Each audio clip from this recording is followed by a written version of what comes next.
Nabi sallallahu alaihi wasallam sebagai penutup bahasan ini berdoa kepada Allah, "La taj'al qabri wasanan yu'bad." Ya Allah, jangan Engkau jadikan kuburanku menjadi berhala yang disembah. Ya. Apa kata Imam Qayyim dalam Qasidah Nuniyah, dia mengatakan, "Fastajaba Rabbul Alamin du'a'ahu wa ahata bi thalathatil judran." Al-judran. Kata Imam Ibnu Qayyim, maka Rabb semesta alam mengabulkan doa Nabi sallallahu alaihi wasallam dan kuburan beliau dikelilingi oleh 3 tembok.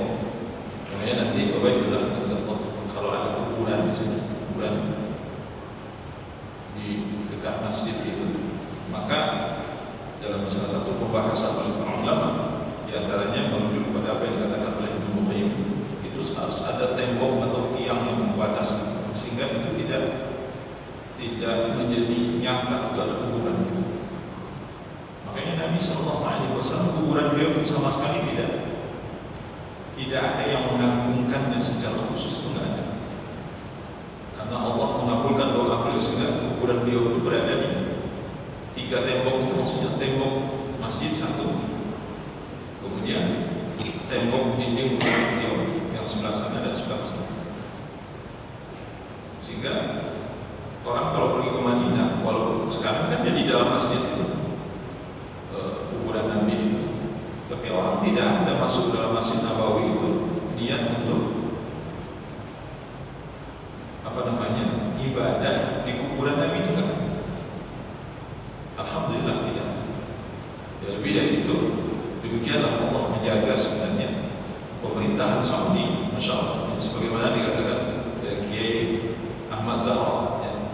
Jadi kalau di Mekah Madinah ini kata beliau, kalau bukan Wahabi, ini semuanya sudah disembah.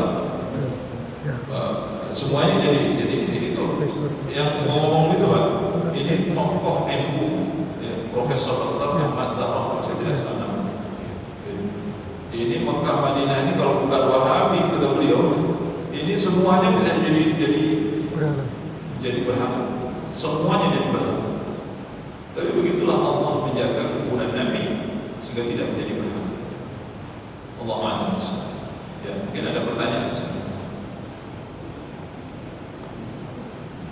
Assalamualaikum Ustaz. Assalamualaikum. Apakah kita sebaiknya memaksiatkan supaya nanti kuburan kita jangan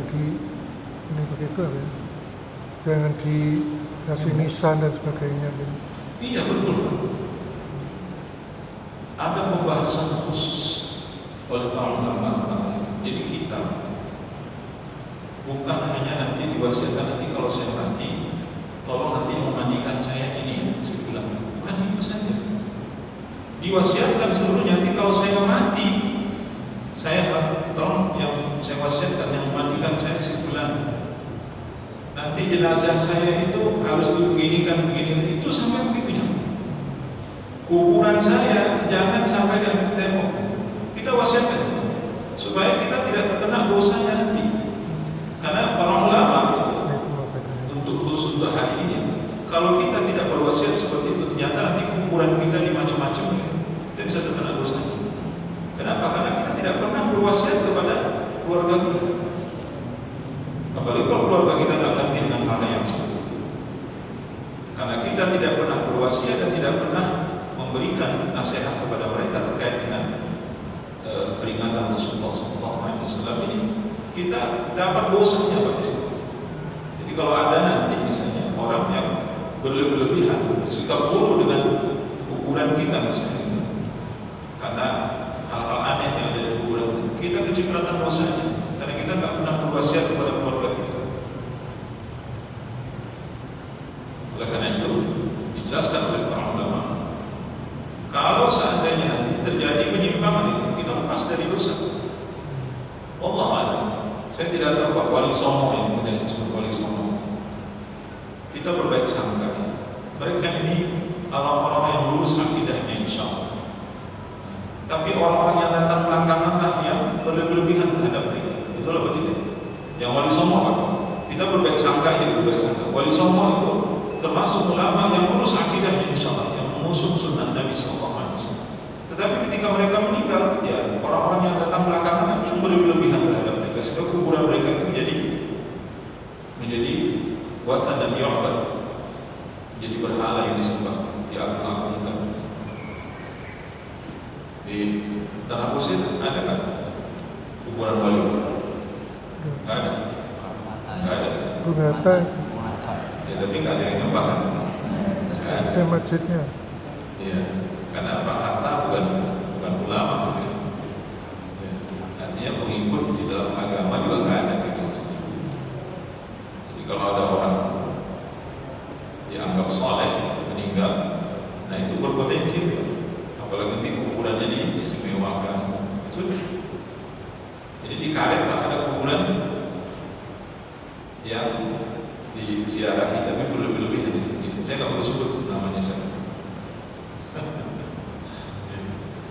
Bukan siapa juga sebenarnya, tapi oleh orang-orang bodoh dianggap apa?